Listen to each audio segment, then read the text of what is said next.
Hello guys, welcome back.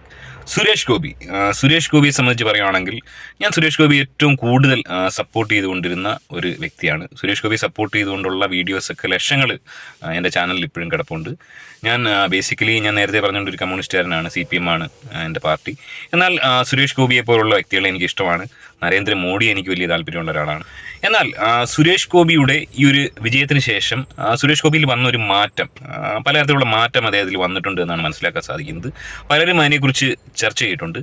ഈ കഴിഞ്ഞ ദിവസം സുരേഷ് ഗോപി പറഞ്ഞ ഒരു സ്റ്റേറ്റ്മെൻറ്റ് വിവാദമായിരുന്നു. അത് മറ്റൊന്നിനെയും കുറിച്ചല്ല, നമ്മുടെ വയനാട് സംഭവിച്ച ഈ ഒരു ലാൻഡ് സ്ലൈഡിനെ കുറിച്ചാണ്. അതിനെക്കുറിച്ച് മാധ്യമപ്രവർത്തകർ ചോദിക്കുമ്പോൾ സുരേഷ് ഗോപി നൽകുന്ന ഒരു പ്രതികരണം, ഇത്രമാത്രം ക്രൂരനാണോ സുരേഷ് ഗോപി എന്ന തരത്തിൽ ചോദ്യങ്ങൾ ഉന്നയിക്കുന്ന ആളുകളുണ്ട്. നമുക്ക് ആ ഒരു സ്റ്റേറ്റ്മെന്റ് ഒന്ന് കാണാം ആദ്യം.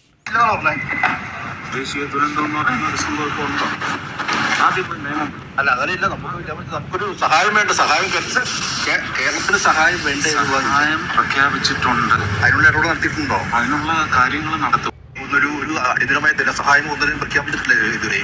അപ്പൊ അങ്ങനെ പ്രഖ്യാപിച്ചിട്ടില്ല ഇതുവരെ. അതിനുള്ള സമയമായിട്ടില്ലല്ലോ. ദുരന്തത്തിന്റെ ഒരു വ്യാപ്തി കാര്യങ്ങളെല്ലാം കണക്കിലെടുത്തതിന് ശേഷം സ്റ്റേറ്റ് ആവശ്യപ്പെടട്ടെ. സ്റ്റേറ്റ് പലവണ ആവശ്യപ്പെട്ടല്ലോ. ഇപ്പൊ കേന്ദ്ര പാർലമെന്റിൽ എല്ലാ എംപിമാരും ആവശ്യപ്പെട്ടില്ലേ? താങ്കളൊരു കേന്ദ്രമന്ത്രിയാണല്ലോ. അമൃതയാണോ? അതല്ല, നമ്മൾ ചോദിക്കുന്നത് കേരളത്തിലാണ് ചോദിക്കുന്നത്. അതിനകത്ത് നല്ല കുത്തിത്തിരിപ്പുണ്ട്. സഹായം ലഭിക്കുമോ എന്നുള്ള ജനങ്ങൾക്ക് എത്തേണ്ടതെത്തും. രാഷ്ട്രീയ വക്താവായിട്ട് വരരുത് പ്ലീസ്. അല്ല, ഇതുവരെ എന്ത് ഇടപെടൽ നടത്തിയെന്നുള്ള കാര്യത്തിലൊന്നും പറയാൻ പറ്റുമോ? ഇല്ല, പറയാൻ പറ്റത്തില്ല. എന്തുകൊണ്ടാണ്? നിങ്ങളോട് പറയേണ്ട കാര്യമില്ല.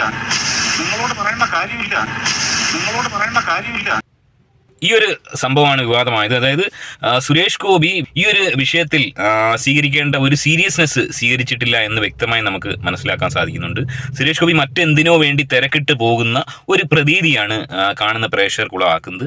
സോ എനിക്ക് തോന്നുന്നത് ഒരു പക്ഷേ ഈ സുരേഷ് ഗോപിക്ക് ഈ ഒരു വിജയത്തിന് മുമ്പ് മാധ്യമപ്രവർത്തകരോടുള്ള അദ്ദേഹത്തിൻ്റെ ഒരു സിങ്ക്, അതായത് ആ ഒരു പെൺകുട്ടിയെ സുരേഷ് ഗോപി കയറി പിടിച്ചു എന്ന തരത്തിലുള്ള വ്യാജ പ്രചരണം ഉണ്ടാകുകയും വലിയ രീതിയിലുള്ള മാനഹാനി സുരേഷ് ഗോപിക്ക് വന്നതിന് ശേഷം സുരേഷ് ഗോപിക്ക് ഈ ഒരു മാധ്യമപ്രവർത്തകരോട് വലിയൊരു അകൽച്ച എനിക്ക് പേഴ്സണലി ഫീൽ ചെയ്തിട്ടുണ്ട്. കാരണം മാധ്യമപ്രവർത്തകരെ കാണുമ്പോൾ തന്നെ അദ്ദേഹത്തിന് ഒരു മാറ്റി നിർത്തേണ്ടുന്ന ഒരു സാഹചര്യം, ഏത് മാധ്യമപ്രവർത്തകനാണെന്ന് ചോദിക്കുക, ഏത് ചാനലാണെന്ന് ചോദിക്കുക, അവരെ ഒന്ന് മാറ്റി നിർത്തുക.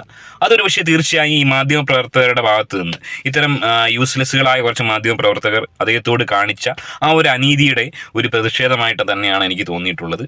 സോ അത്തരം ഒരു അനുഭവം നിൽക്കുന്നതുകൊണ്ട് അദ്ദേഹത്തെ പെടുത്താൻ വേണ്ടി ഓരോ ക്വസ്റ്റ്യങ്ങൾ ചോദിക്കുകയാണോ എന്ന് സുരേഷ് ഗോപിക്ക് എപ്പോഴും ഒരു ഉള്ളിൻ്റെ ഉള്ളിലൊരു ഡൗട്ട് കിടക്കുകയാണ്. അതായത് ഏത് മാധ്യമപ്രവർത്തകൻ അദ്ദേഹത്തിന് മുമ്പിൽ വരുമ്പോഴും സുരേഷ് ഗോപി അങ്ങ് ഡൗട്ടാണ്, ഇതേ തന്നെ പെടുത്താൻ ചോദിക്കുകയാണോ അല്ലെങ്കിൽ മാധ്യമപ്രവർത്തകരുടെ ഒരു ചതിവാണോ എന്നുള്ളൊരു ഡൗട്ട് സുരേഷ് ഗോപിയുടെ മൈൻഡിലുണ്ടെന്നാണ് ഞാൻ മനസ്സിലാക്കുന്നത്. പക്ഷേ സുരേഷ് ഗോപിക്ക് പറ്റിയ ഒരു പിഴവിടെ സുരേഷ് ഗോപിയെ പോലുള്ള ഒരാൾ ഏത് പാർട്ടി എന്നാലും വിജയിക്കണമെന്ന് നമ്മൾ ആഗ്രഹിക്കുകയാണ്. കാരണം അദ്ദേഹം നാളിതുവരെ ചെയ്തിട്ടുള്ള നന്മകൾ, സഹജീവികളോടുള്ള അദ്ദേഹത്തിൻ്റെ പെരുമാറ്റം ഒക്കെ വിലയിരുത്തിയാണ് സുരേഷ് ഗോപി ജയിക്കണമെന്ന് ആൾക്കാർ ആഗ്രഹിച്ചതും തൃശ്ശൂർ വിജയിച്ചതും.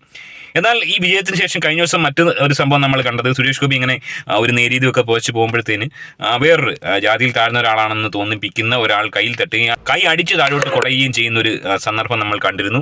അതും എന്തുകൊണ്ടാണെന്ന് മനസ്സിലായിട്ടില്ല.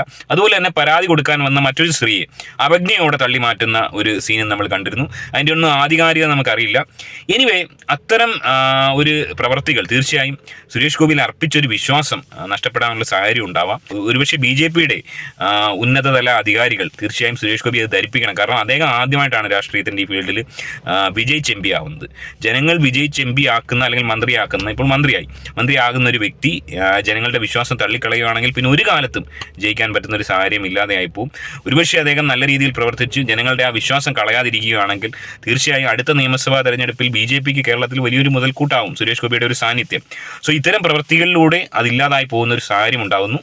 ഞാനെപ്പോഴും പറയുന്നത് ഏത് പാർട്ടിയും ആയിക്കോട്ടെ നല്ല ആളുകൾ വിജയിക്കണമെന്നുള്ളതാണ്. സോ തീർച്ചയായും ഈ ഒരു പ്രളയത്തിൻ്റെ വിഷയത്തിൽ കേന്ദ്ര ഗവൺമെൻറ് ഇതൊരു ദേശീയ ദുരന്തമായി പ്രഖ്യാപിക്കേണ്ട സമയം കഴിഞ്ഞു. അതാണ് സുരേഷ് ഗോപിയോട് ചോദിക്കുമ്പോൾ സുരേഷ് ഗോപി പറയുന്നത് അതിന് സമയമായിട്ടില്ല എന്നാണ് അതിന് സമയം. അത് പറയുന്നതിന് ഏറ്റവും വലിയ തെറ്റാണ്. ഇത്രയും വലിയ ദുരന്തം ഉണ്ടായിട്ട് ഇനി സമയമാവട്ടെ എന്ന് പറയുന്നതല്ല ശരി. ദുരിതാശ്വാസ ഫണ്ട് കൊടുക്കാൻ സമയമായിട്ടില്ല, അത് കണക്കൂട്ടിലെടുക്കട്ടെ എന്ന് പറയുന്നതിൽ അർത്ഥമില്ല. കഴിയാവുന്നത്ര ആദ്യം കൊടുക്കുക, പിന്നീട് ബാക്കിയുള്ളത്. ദുരന്തം ഉണ്ടായി ഉടൻ നടപടിയെടുക്കുക, വളരെ ക്വിക്കായിട്ട് ഇത്തരം കാര്യങ്ങൾ റെസ്പോൺസ് ചെയ്യുക. കാരണം ഇത്തരം കാര്യങ്ങൾ അപൂർവമായിട്ടുണ്ടാവുന്നതാണ്. സോ നമ്മൾ മാധ്യമപ്രവർത്തകർ ചോദിക്കുമ്പോഴത്തേന് ജനങ്ങൾ ഉദ്യോഗജനകമായി കാത്തിരിക്കുമ്പോൾ നമ്മൾ അതിലും ബിസി ആയിട്ടുള്ള കാര്യങ്ങൾ നമ്മൾ മന്ത്രിയാണ് ചെയ്തുകൊണ്ടിരിക്കുന്നു എന്ന് തോന്നിപ്പിക്കുന്ന രീതിയിലുള്ള ആറ്റിറ്റ്യൂഡ് നമ്മൾ ഇട്ട് കഴിഞ്ഞാൽ ഒരിക്കലും അത് നന്നല്ല. കാരണം ഇപ്പോൾ കേരളത്തെ സംബന്ധിച്ച് ഏറ്റവും ഇമ്പോർട്ടൻ്റ് ആയിട്ടുള്ളൊരു കാര്യം ഈ ലാൻഡ് സ്ലൈഡുമായി ബന്ധപ്പെട്ടുള്ള ദുരിതാശ്വാസ പ്രവർത്തനങ്ങൾ തന്നെയാണ്. അതിലും മേലെ ഒന്നുമില്ല, ഒരു മന്ത്രിസ്ഥാനവും ഇല്ല, ഒരു മേഖലയും ഇല്ല. ഒരു മേഖലയെക്കുറിച്ച് നമ്മൾ വറിയിടാവേണ്ട ഒരു സാഹചര്യം ഇപ്പോൾ നമുക്കില്ല. ഇപ്പോൾ വറിയിടാവേണ്ട ഒരു സാഹചര്യം എന്ന് പറയുന്നത് ഈ ലാൻഡ് സ്ലൈഡ് മാത്രമാണ്. സോ ആ ഒരു ബോധം സുരേഷ് ഗോപി നല്ല എല്ലാ മന്ത്രിമാർക്കും ഉണ്ടായിക്കഴിഞ്ഞാൽ നന്നാവും. സോ തീർച്ചയായും നമ്മൾ പലരും ഒരുപാട് പേര് സുരേഷ് ഗോപി ആത്മാർത്ഥമായി സ്നേഹിച്ചതും ഇഷ്ടപ്പെട്ടവരുമുണ്ട്. രാഷ്ട്രീയ ജാതി മത ഭേദമന്യേ സുരേഷ് ഗോപി ഇഷ്ടപ്പെട്ട ആളുകളുണ്ട്. സോ ആ ഒരു വിശ്വാസം നിലനിർത്തിക്കൊണ്ട് പോകാൻ സുരേഷ് ഗോപിക്ക് സാധിക്കട്ടെ. ഈ വിഷയവുമായി ബന്ധപ്പെട്ട് വേറെയും ചിലർ വർഗീയപരമായി പ്രതികരിച്ചു എന്നൊക്കെ പറയുന്നത് കേട്ടു. സോ അവരെയൊക്കെ ആ വഴിക്ക് നമുക്ക് തള്ളാം, അവരെയൊന്നും നമ്മൾ കണക്കിലെടുക്കേണ്ട ആവശ്യമില്ല. എനിവേ സുരേഷ് ഗോപിയുടെ ഈ ഒരു ആറ്റിറ്റ്യൂഡ് കുറച്ച് മാറേണ്ടിയിരിക്കുന്നു എന്ന് എനിക്ക് പേഴ്സണലി തോന്നി. എനിവേ ഈ വിഷയത്തിൽ നിങ്ങളുടെ അഭിപ്രായം കമൻറ്റായി രേഖപ്പെടുത്തുക. മറ്റൊരു വീഡിയോ ആയിട്ട് കാണാം. ബൈ.